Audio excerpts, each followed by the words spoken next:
Hey everyone, today's video is a fun art lesson that can be adapted for ESL learners from elementary to high school. Here are some details about the lesson.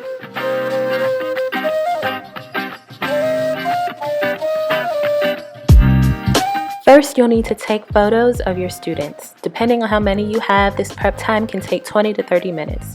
Upload and print the photos on regular paper with black and white ink. For materials, you'll need colorful paper, permanent markers or Sharpies, not washable ones, transparent film or laminating sheets. I think the sheets are better and easier since they can hold the paper without clips or tape. And your black and white photo. First, take your laminating sheets, open it, and insert your black and white photo. If you're using one-sided transparent paper, just place the transparent paper on top of your photo and use tape or paper clips to hold it together. Now, take your permanent markers and choose a color for your outline. Black is safe but boring, so I encourage my students to go with other colors if they want. We're going to go with purple.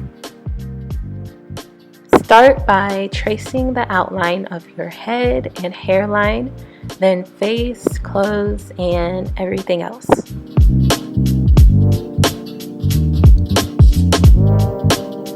As you're doing this, be sure not to shade anything in or color anything in. Just use lines. This will be important in the laminating phase if you decide to laminate it. Next, trace the smaller details. The fingers, hair, clothes. Again, just use lines. Don't color anything in. When you're done tracing, take out your photo. If your students feel like they want to add more details of their own at this point, that's fine, but it should look something like this. Now choose a color sheet of paper and insert that into your laminating sheet. This is important. If you're using these laminating sheets like I am and you plan on laminating in the machine, make sure the colored paper is pushed all the way to the top fold and that it's not hanging over the edges. If it's crooked or hanging outside the laminating sheet, it could burn or wrinkle or melt while it's in the lamination machine, and we don't want that. Okay, here is where the ESL learning comes in. Take your markers, and I instruct my students to write at least 5 adjectives about themselves on their paper. I provide dictionaries and a thesaurus for them to check their spelling, find new words, and depending on their grade level, I push them to use more interesting words than just nice or smart. They can write in different fonts and do other creative things with the letters. Something that happened organically with my high school students is that they just started passing around each other's pictures and writing nice adjectives and words in English about their friends on their friends' pictures, kind of like a yearbook. And I thought it was really sweet and a good idea, and it helped them bond. So that's another way you can do this project. It's a very flexible project. When they're done writing, students can also decorate their papers with things that describe their personality, their favorite hobbies, anything they like. And I like to converse with my students during this time about what they're drawing so they can practice explaining things to me in English.